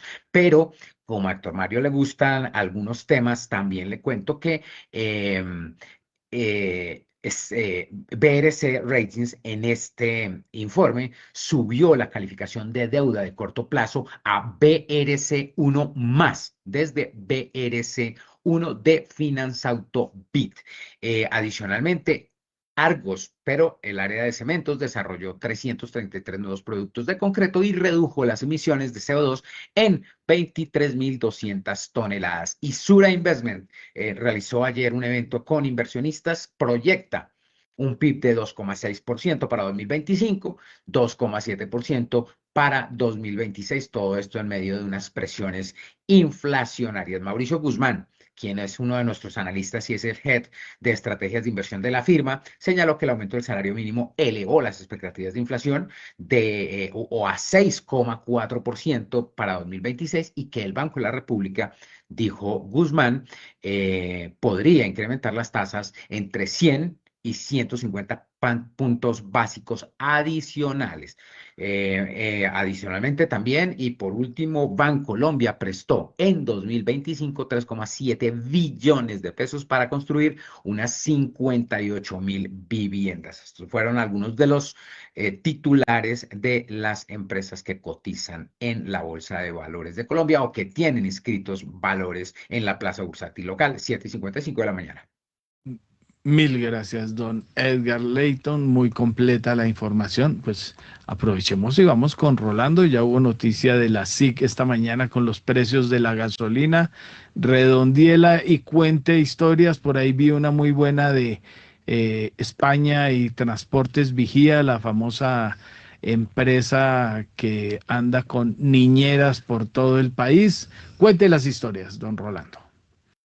Bueno, pues creería que el punto a destacar en el boletín que emitió la Superintendencia de Industria y Comercio esta mañana con el Ministerio de Minas y Energía anunciando, pues digamos, una actividad especial para que se cumpla la medida reciente, pues de la baja de 500 pesos en el precio del galón de la gasolina, es que en 25 grandes ciudades ya se ha empezado a ver esta baja, pero en 1.100 municipios, pues todavía no ha empezado esta baja gradual de los precios del galón de gasolina.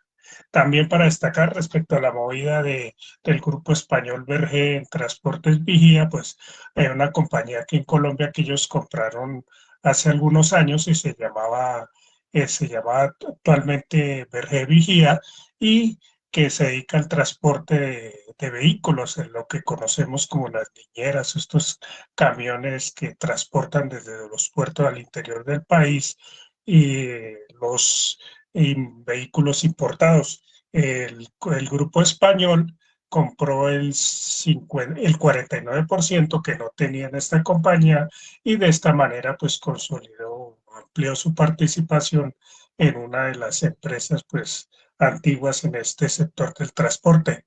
Es de destacar que por su lado Verge, aunque es de origen español, pues tiene inversión danesa a través de un grupo muy grande, en términos de logística, que se llama Moller, que es danés, como le digo, y tiene pues una facturación anual pues multimillonaria. Mil gracias, don Rolando Lozano, por su información completa. Doña Kiara, ¿qué más tenemos a esta hora? Si quiere, vamos con las referencias, los Sí, datos clave que se esperan para esta jornada. Creo que ya todas se cumplieron.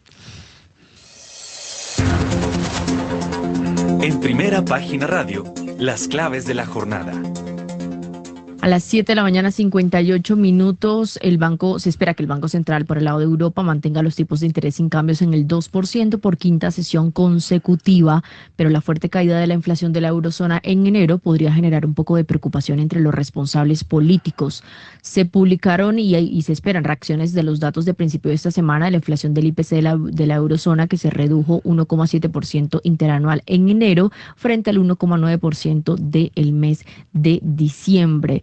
El Banco Central de Inglaterra, como lo dijimos, ya arrojó resultado frente a las tasas de interés, tomó decisión 3,75% en la sesión y por el lado de Estados Unidos lo que se espera es solicitudes iniciales de subsidio por desempleo de Estados Unidos, dato que siempre sale los jueves, pero además la agenda de resultados que se vienen de varias empresas. Por ejemplo, Amazon se espera ingresos de 211.270 millones de dólares, Cardinal Health se tiene una previsión de ingresos de 64.680 millones de dólares y Cigna, que se estiman unos 70.310 millones de dólares en ingresos. Eso es lo que se espera para esta hora. Son las 8 de la mañana en punto. Breve pausa y regresamos con más noticias.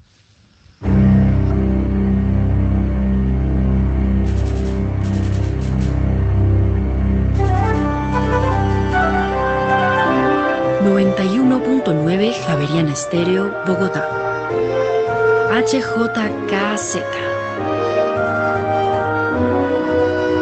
Sin fronteras.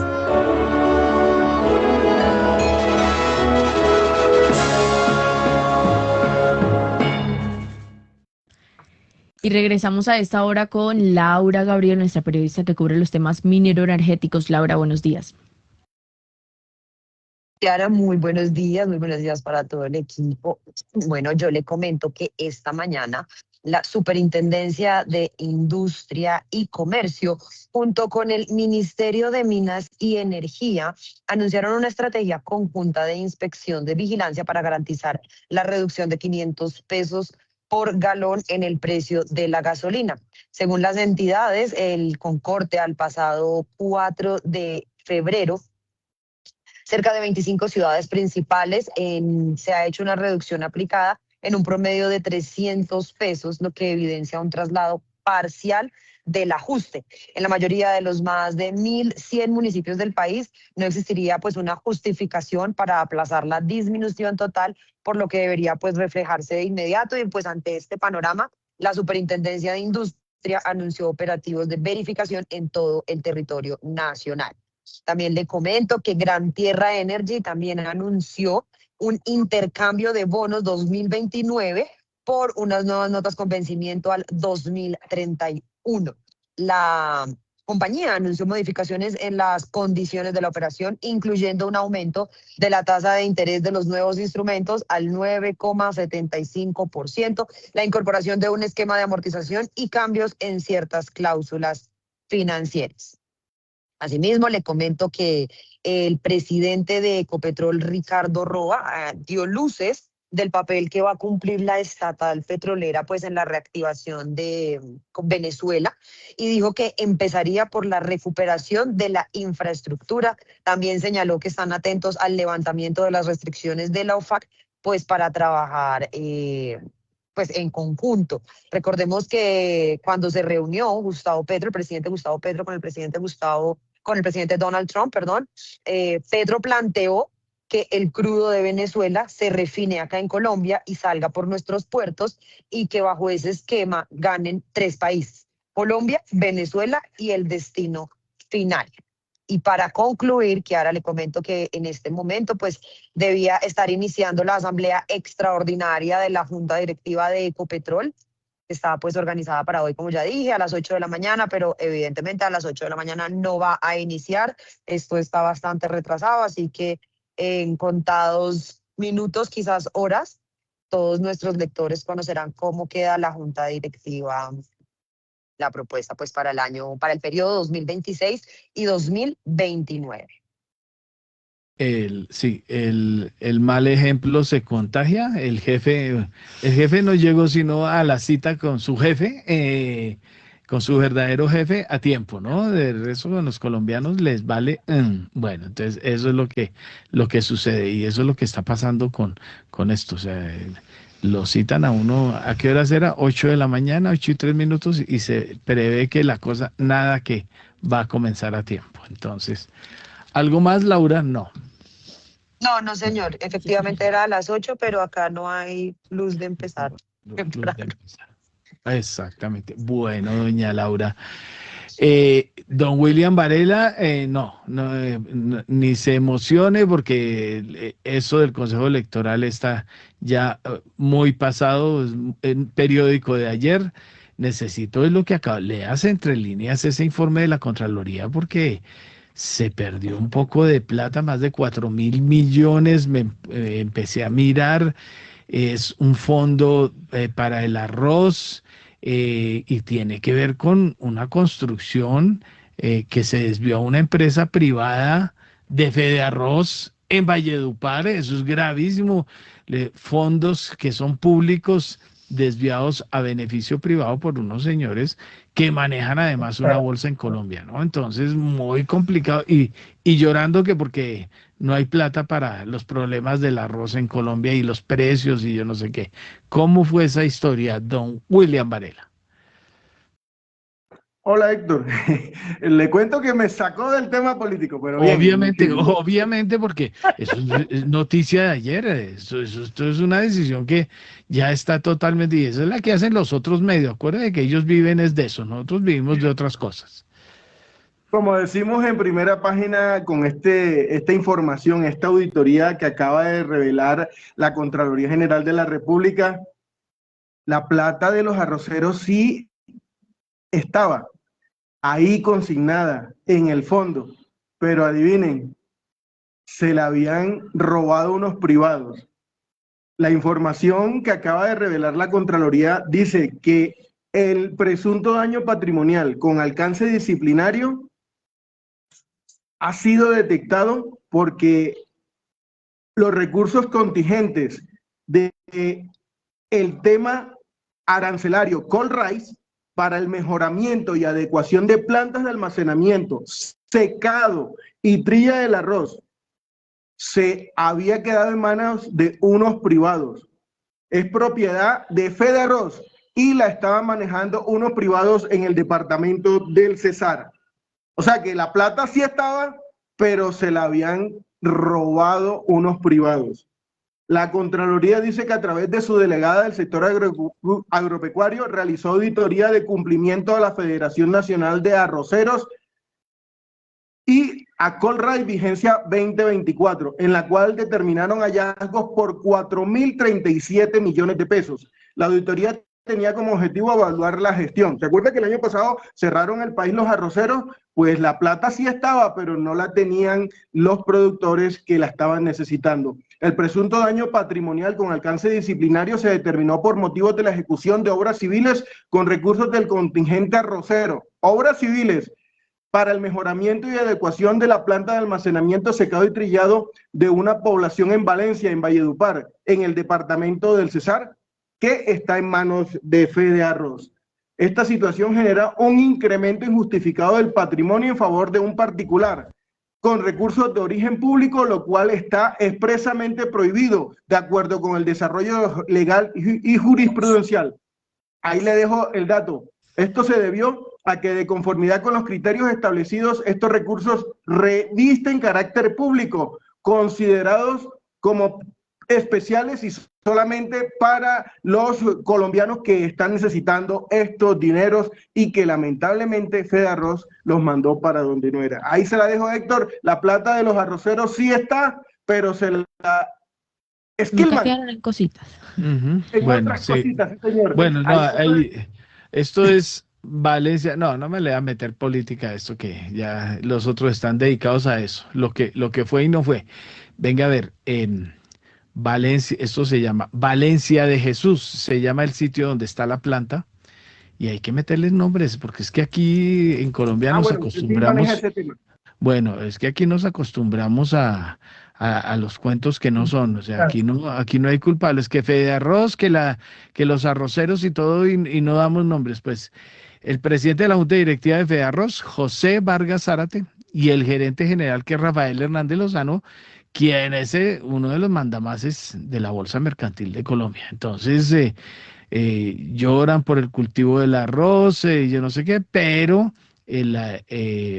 gran parte de esta planta, que es la de secamiento de arroz Paddy Verde y la de trilla, está en el corregimiento Valencia de Jesús, en Valledupar, y estos dineros beneficiaron al dueño privado del asunto. Entonces, ahí está la historia que debe investigarse, y ojalá respondan, pero eso siguen siendo los mismos, o sea, el mismo manejando la federación por años, y toda la historia de lo que viene pasando. Y ojo, ¿no?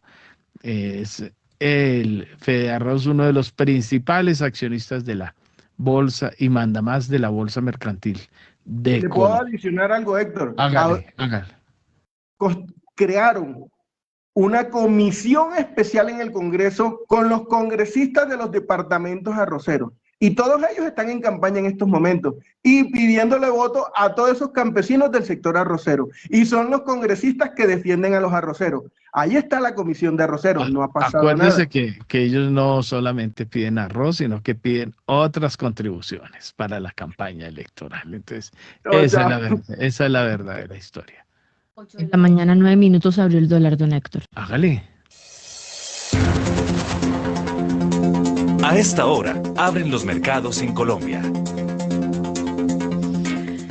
La apertura del dólar hoy en Colombia fue de 3.670 pesos, de acuerdo también en el rango del pronóstico de primera página. Esto sube 19 pesos con 50 centavos frente al cierre que tuvo este miércoles de 3.650. Dólar en Colombia en su apertura hoy, 3.670 pesos. Ayer estuve por casas de cambio, 3.680 están vendiendo el dólar en casas de cambio de las más conocidas. 3.680, ¿cuánto fue hoy? 3.670 la apertura. Ah, bueno, 10 pesitos la diferencia nada más. Bueno, esa es la historia. Nos vamos, don Héctor, ¿Cómo agradeciendo. lo venden? 3.650. Sí. Exacto. Bueno. Ahora sí. ¿Lo compran? No, lo compran. Lo venden a 3.680 en las casas Cúcuta, de 3.300. Listo. Ajá. ¿Cuál? O en Cúcuta, en la frontera, 3.300. Ah, bueno, ustedes los cambistas que son los que andan por ahí. Pero es peligroso, pero se puede. No, pero usted me hizo acordar, es que en mis épocas, nosotros los viejitos que nos tocaba contar, es que las verdaderas casas de las verdaderas casas de cambio estaban en Cúcuta, ¿no? Entonces, Navarro Peinado, todos esos nombres llamativos, y allá era donde se hacían las grandes transacciones de lavado de dinero de este país, y allá nacieron muchos de los bancos de este país, y todas estas, que no cuenten historias chimbas. El grupo era colombiano, entraba los dineros de Panamá por allá, ¿no? Para prestar en Colombia. Entonces, así sacó 250 millones del Banco de Panamá para traerlos acá, y tomarse 140 empresas, para ser más realistas, en Colombia, que es el verdadero origen del descalce y de la quiebra del Grupo Gran Colombiano, no los fondos bolivarianos y Gran Colombiano que tanto pintaron y lloraron y dijeron en esa época. Ese no fue el problema. El problema fue que se trajeron 250 millones de dólares que no pagaron desde Panamá. Ahora sí, agradecemos a nuestros analistas que nos acompañaron en esta emisión, Diego Palencia, Edgar Álvarez y Nelson Vera, bajo la dirección de Héctor Mario Rodríguez y la presentación de quien les habla, Kiara Severiche. Sigan sintonía de Javeriana Estéreo por los 91.9 FM y por javerianestereo.com.